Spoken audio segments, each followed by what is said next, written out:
Thank you. So I'm going to share an experience that I had back in 2015 and 2016. And the experience is about personal endeavour, and it's also about discovery. So we don't need the slides for this part as I introduce the story. Thanks, Joe.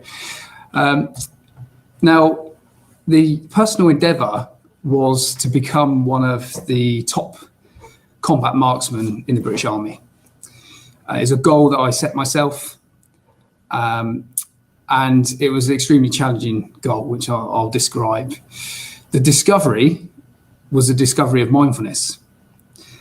And I'm going to talk about mindfulness from the perspective of using mindfulness to increase performance, not necessarily well-being, although that did happen. But before I go into the experience and the story, let's ask the question, what is mindfulness? Well, mindfulness, in a nutshell, is paying attention to the present moment, and that's your mind as well as your body. So I'd like to invite the audience to reflect on where they are right now and where their focus is right now. Because your body may be in front of the tablet, the phone, the laptop, but where is your mind? Are you thinking about what you need to get on for dinner? Are you thinking about, do I need to pick the kids up? It's around about that time in the day. So where is your focus? Where is your mind? Because your mind is like a time machine. Your mind can travel back in time. You can relive experiences, memories. Has anyone in the audience had an argument, and then that night they've tried to go to sleep, and all they've done is replay that argument and replay and predict what they should have, would have, could have said, and how the other person would respond? So there's a perfect example of going back in time using your mind. Maybe going forward in time, projecting the future, fearing the future. For those of you that have had a job interview recently, how did that go? How were you before the interview? Were you preparing mentally in your head? Did you have any limiting beliefs, any self-doubt? That little voice that says you can or you can't do it. Fear of failure. So being mindful, the term mindfulness is all about being present, being here and now in the present moment. So I use mindfulness for performance.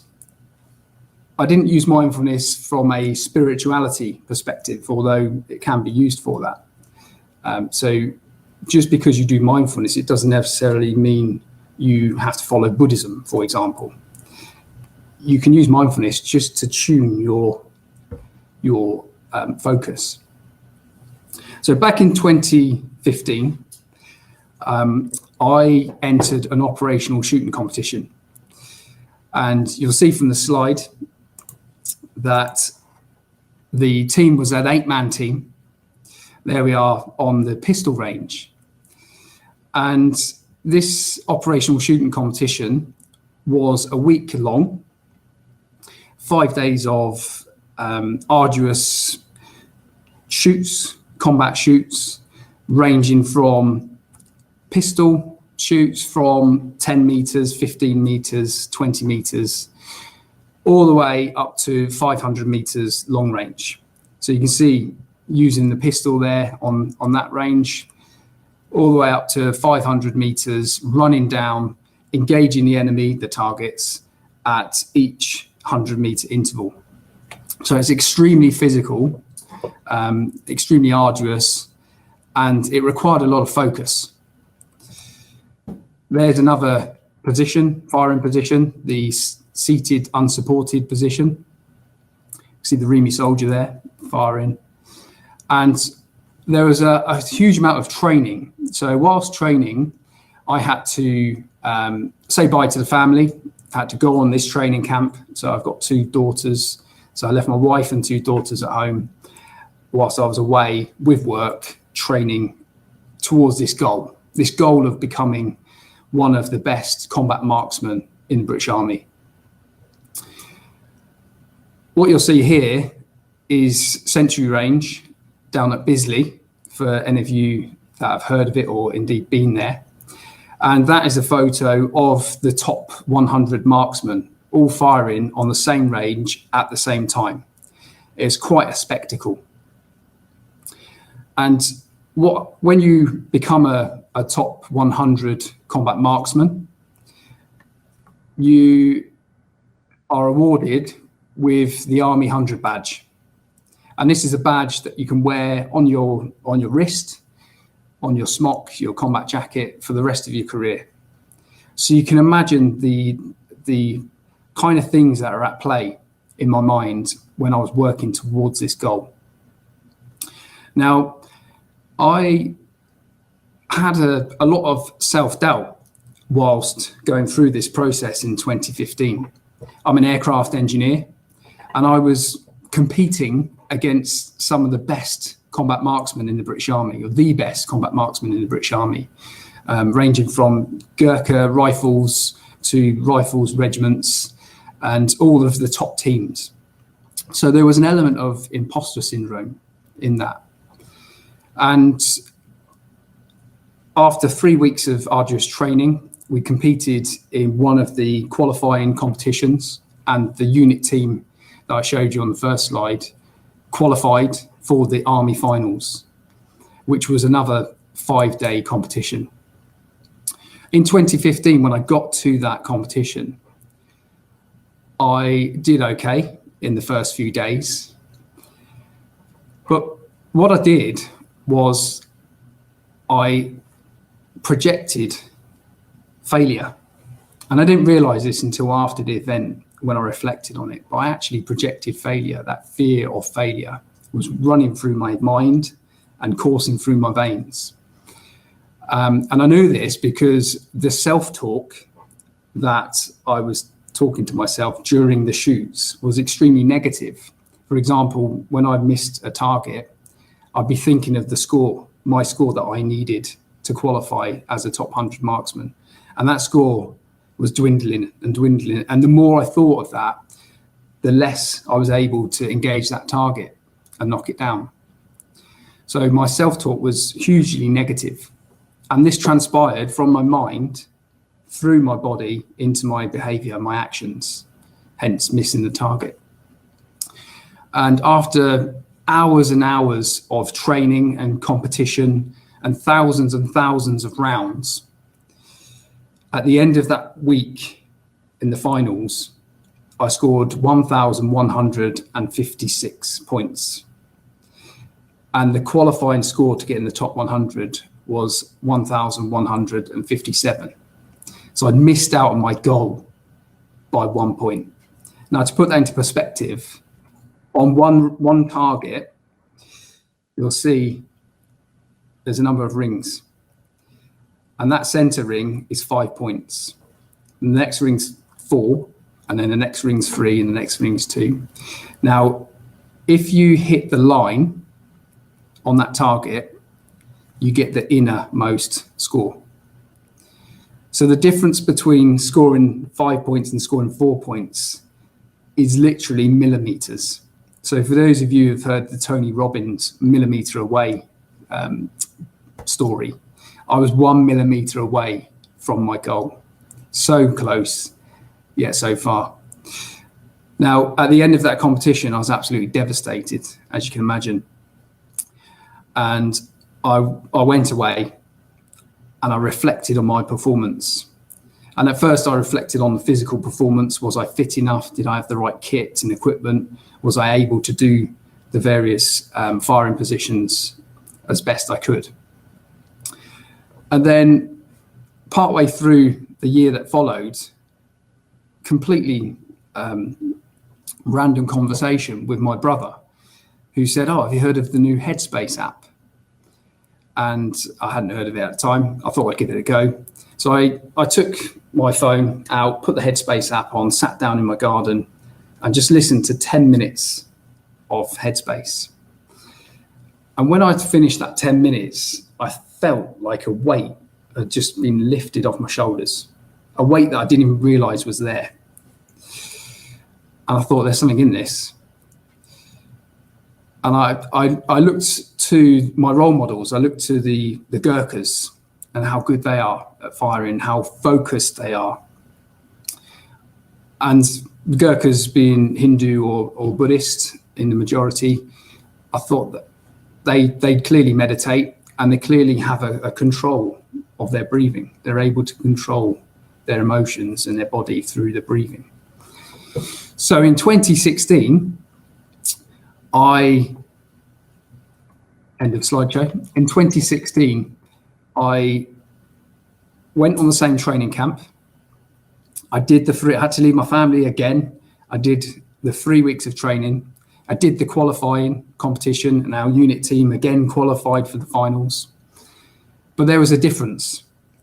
And the difference was, before every single shoot, I got my kit on, I walked into the tree line, sat down on a log, put my headphones in, and did 10 minutes of headspace. That's all, just 10 minutes of headspace.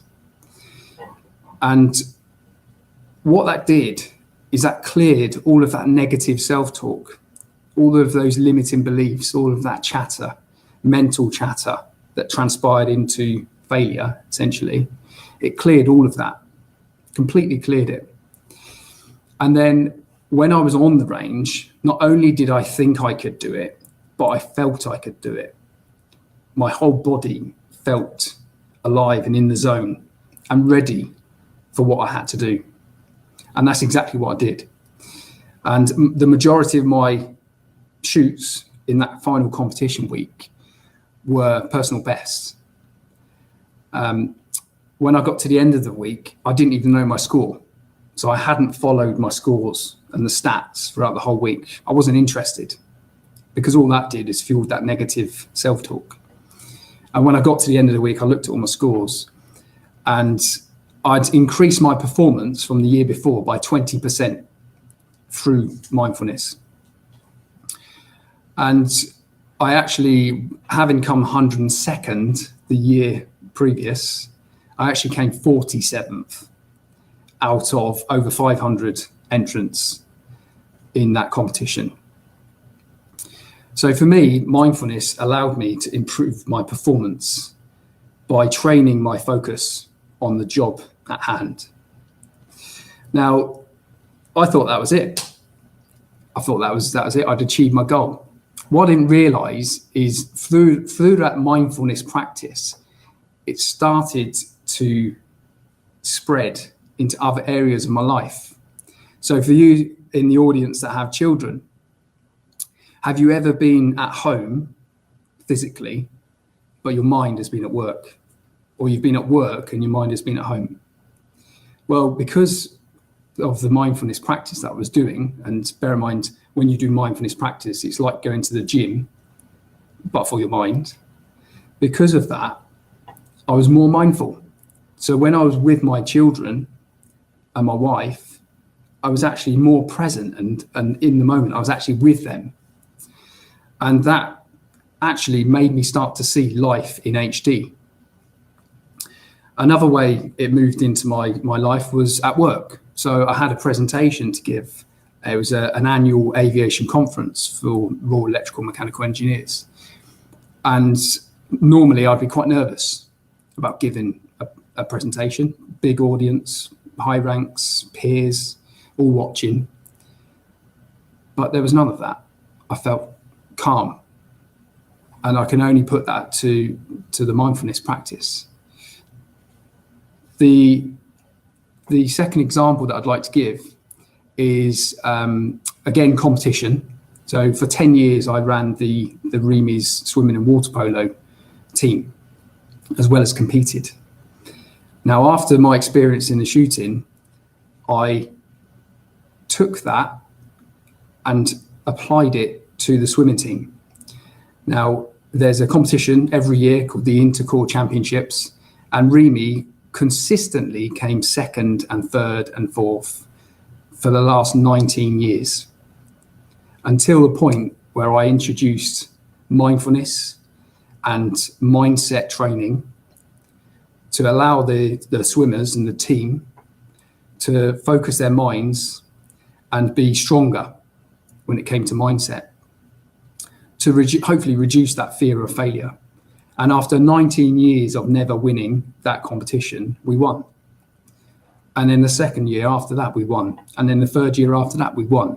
And we just built on that. And it wasn't just mindfulness. You know, there was mindset training. There was an awareness about your limiting beliefs, your self-talk. What is it you want to improve? Doing performance profiling. But the point is, it wasn't just about the physical training. It was about what's going on up here. So that's my experience, and hopefully that will help you understand that life is not just about the physical environment that you live in. It's also about how you're perceiving that life. And through mindfulness practice, you can be absolutely more present in the present moment, because there is only one moment, and that's right now. Because what you've done in the past is just a memory, and what you remember isn't exactly what you've done in the past. And what you're projecting in the future is just a projection, and it never ends up the way we projected it anyway. And all the time you're thinking about the past or the future, you're missing real life.